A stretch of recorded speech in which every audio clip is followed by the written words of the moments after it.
All right. Hi. Good afternoon, everyone.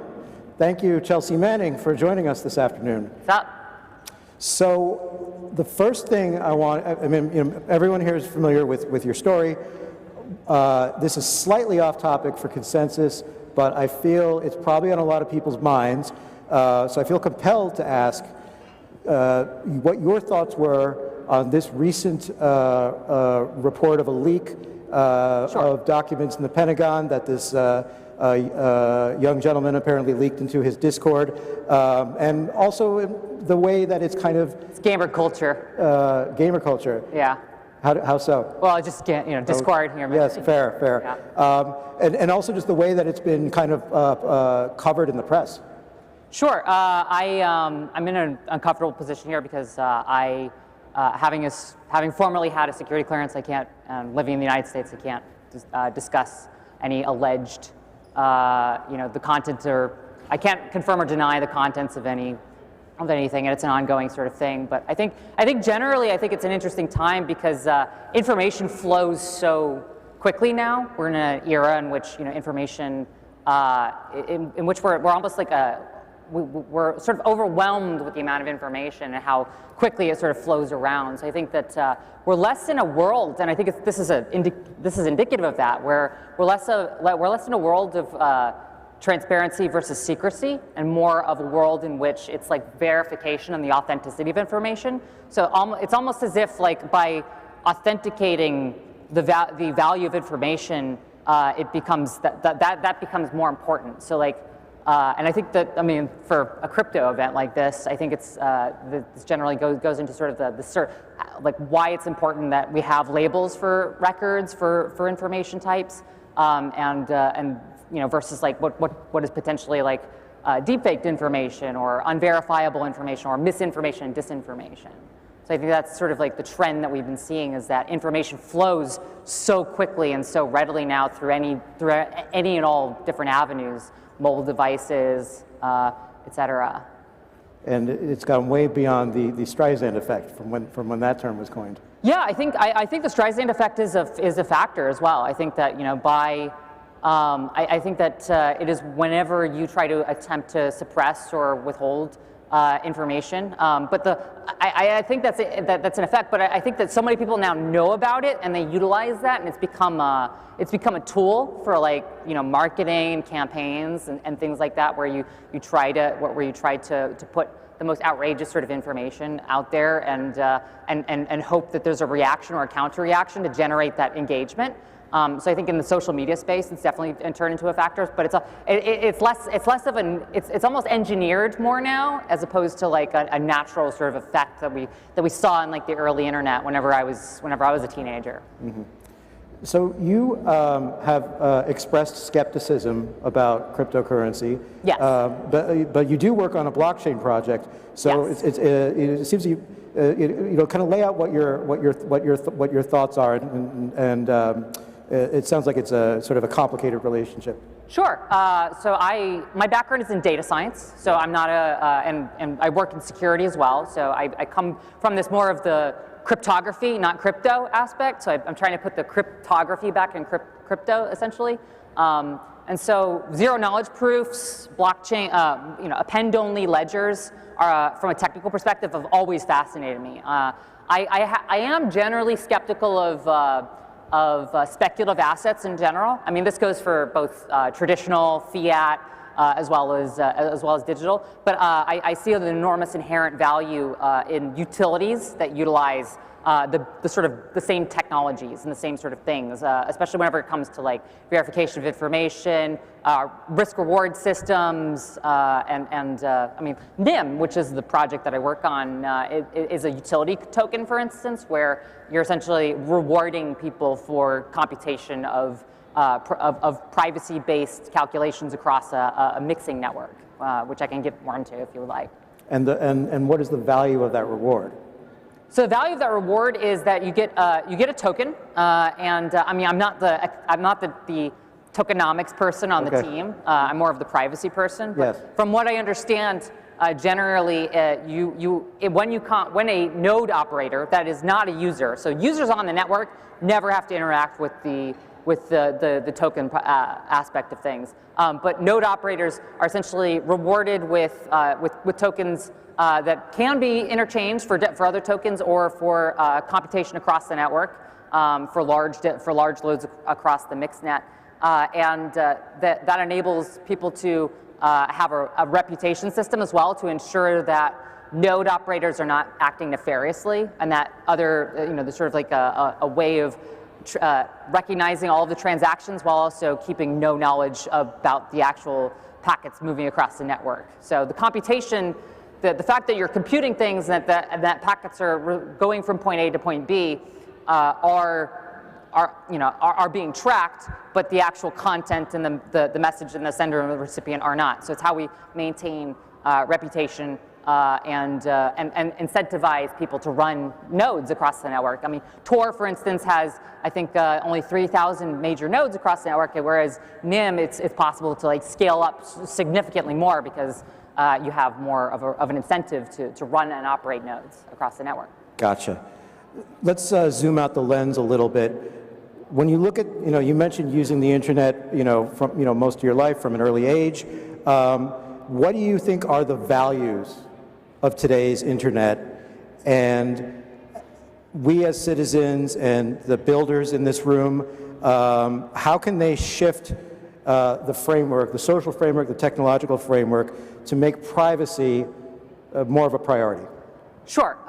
So I've always found that one of the flaws of the modern internet comes from the fact that it's sort of built on top of existing infrastructure that we, in the 1960s and 1970s, whenever ARPANET and the universities were developing the internet, privacy and security and authentication weren't a priority in the design of these things. So the actual underlying infrastructure of how packets are sent across any digital network that we use today, like the internet or a local area network, they don't have these things built. They don't have these verification and authentication protocols built in. They're built on top of it. And so I think that one of the things that we can try to do is we could look at the infrastructure that was designed and developed in the 1960s and 1970s and think, how would we do this now if we knew then what we know now? Mm-hmm. So I think that rethinking how we view privacy on the internet as not just something that we slap onto it, but as something that is inherent and transparent to the user. I think that's another thing that I think is very important. Where, for instance, Signal, Signal uses ECDH, encryption, and it allows you to authenticate, the sender and the recipient, and it allows you to have encrypted communications between, the sender and the recipient, even multiple senders and recipients for groups and for stories, et cetera. But one of the problems is that we had with the earlier encryption era was like PGP is very hard to use. It almost like set the adoption of encryption back by 20 years. Whereas like somebody who installs Signal, they never really know they never really know that they have keys. They never really interact with cryptography or anything like that. So I think that enabling the internet to transparently run securely down to the lowest level, even the physical layer securely, is I think going to be vitally important, especially because Silicon Valley and large governments across the world have turned the internet basically into a giant sieve of information, where it's just like the information is being collected and being like analyzed before it even gets to you. And I think that one of the ways that we can do that is we can rethink how the infrastructure of the internet is done fundamentally. And we're gonna have to pull out a lot of things. We're basically gonna have to rethink how we do our Ethernet jacks and our the actual hardware of like how the routers operate and things like that as we move forward into the next 20 years. I think that's the approach that I sort of take. Culturally, I think that's a technologist issue because the users shouldn't have an experience that's any different than the one that they have now, except maybe a few less ads and a few less button clicks for accept for collection of information. One thing I often wonder about, because we like to talk about privacy. I think I'd like to think that I'm someone who cares about privacy, but if you look at the way consumers have behaved on the internet, we all sort of freely share a lot of information. Is in practice, do people really care about their privacy? I think people do, but they don't have a choice. They don't have an option, because in order for you to interact with everyone across the world and to be able to communicate with each other, we have to hit the accept button. And I use TikTok. I use I use Instagram. I use these tools. I use social media, but we need to build new social media applications that are very similar to those that don't have these requirements, because otherwise you're in a position where you essentially do have to move to a cottage in Montana in order to not interact with society, and I don't think that's the productive way to go about these things. So I think that we need to really rethink these things, and I think people do care, but they don't have a choice, and they've been sort of slid into this. They've been sort of forced into this direction, even in Europe, of just hitting the accept button. Otherwise, you can't interact with each other. You can't have communications with each other. You can't have transactions with each other. You can't have free association with each other. One thing I want to make sure that we hit upon is AI. Given that there's been amazing strides made recently, with ChatGPT, and I tend to think of AI as sort of an inherently centralizing technology, and one that relies on collecting vast amounts of data to be able to do what it does. Does AI give you concerns about privacy, and what would be the biggest ones? Yeah, so I actually think it's an interesting time, because as somebody who's worked in data science and worked in AI research for many years, there wasn't a lot of interest even in the last 3 or 4 years in AI technologies. So it really came out of the blue just in the last. Well, it seems like it did, but GPT-3 and GPT 3.5 were whenever ChatGPT launched, the inherent technology has been around for quite some time, for 4 or 5 years. But I think what changed is that now we have a killer app, so to speak, a sort of killer app moment where the average user now understands that that we've come leaps and bounds in the last 10 years with AI technology and OpenAI. OpenAI for almost 18 months was nobody's built this tool, so they finally just sort of built a tool, I think, on Flask and React to sort of build an application to be able to do this, and then it blew up, and it's sort of revolutionized the interest in AI technology. But we're also at an interesting point, because like you pointed out, the corpuses of information, the valuable corpuses of information, have been trained through these networks. And yes, I think that one of the concerns that I think people have is whenever you have a big, huge model, and the corpuses of information include information that is essentially private information, or information that where it was collected without without an author's knowledge, and it isn't public domain information. And I think that I think that those raise really valid and sticky moral and ethical questions that I normally give hour-long lectures on at universities. So I don't want to get too deep into it, but I do think that we've sort of reached a point also where I know that to the layperson it seems like we're at a breakthrough moment, but we've been here for quite some time, and I actually think that AI development, and even Sam Altman has sort of acknowledged this, which is that after GPT-4, what will we see in large language models? I mean, they're trying to do visual stuff, they're trying to integrate and have a more general purpose model to be able to have all kinds of different queries of information, because we've really sort of reached a point where we take corpuses of information, we've basically fed these huge models. Google has fed these gigantic models as well with Bard, and essentially we've reached a point where we've taken all of the high quality information that is academic papers, the verifiable information from various sources, court records, et cetera, and fed it into the models in order for them to really understand human language, and I use understand very loosely here, because it's essentially a mathematical model. It's basically a gigantic, model of weights and balances between 0 and 1. But in this time, we've sort of seen that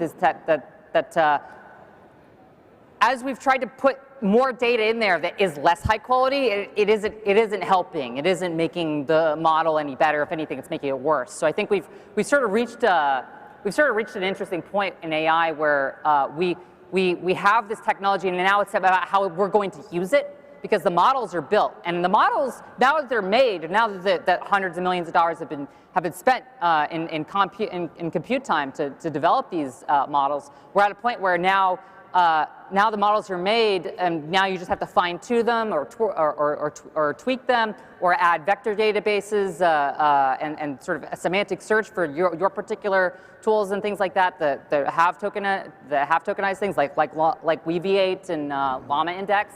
And I think that as these tools are developed, that's where we're going to see the real innovations now. And I think that's very accessible to people. If you have an NVIDIA H100, if you have one of those as a company, you should be able to run these models. You sound really excited about it. Oh, this is my passion. Like, yes. AI has been my passion for 15 years. So I'm excited to see everybody else excited about it finally. What did you think about the recent calls to pause development? Yeah, I thought that was interesting. A lot of people who work in sort of the ethics, on the sort of ethics side of AI, and sort of the people who are usually more cautious, are a bit skeptical of the letter and sort of the publication of the letter and the timing of it. Mm-hmm. I've never heard any credible expert in this field who call for a pause. These questions and these hairy questions, authority questions, have been being asked for like 12 or 15 years.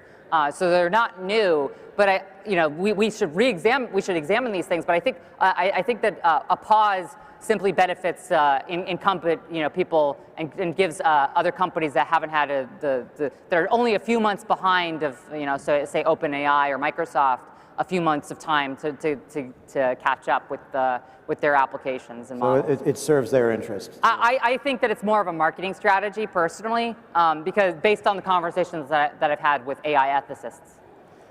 You mentioned TikTok earlier. Yes. And there's been legislation introduced to ban TikTok in the U.S. One of the reasons given is privacy. What are your thoughts on those? I have grave concerns about privacy with all social media networks. Yes. I think that obviously there is a sort of a complicated relationship between the United States and China that's been going on, at least since the trade war began in 2016, 2017. And I think that this is a continuation of that. I really think that the U.S. government has, and lobbyists have really tried to put ByteDance into a position where they have to sell the company and make it into an American company.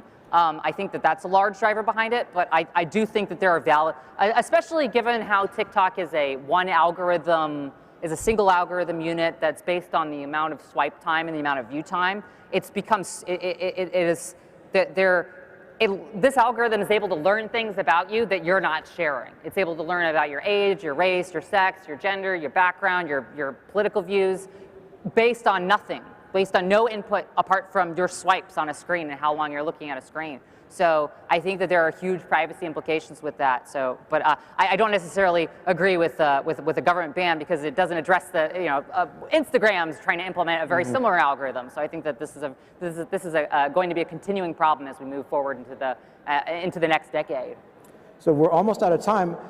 I'd like to end it with you describing what does a better web look like for you? And answer that both from a technological perspective and a cultural perspective. Sure. A better internet is one in which we feel like we no longer feel sick whenever we're interacting with it. We no longer feel watched. We no longer feel afraid. And we no longer feel like we've lost, where we feel like we have control and we're not just completely beholden to another company. That is the dream. Chelsea Manning, thank you so much. Thank you.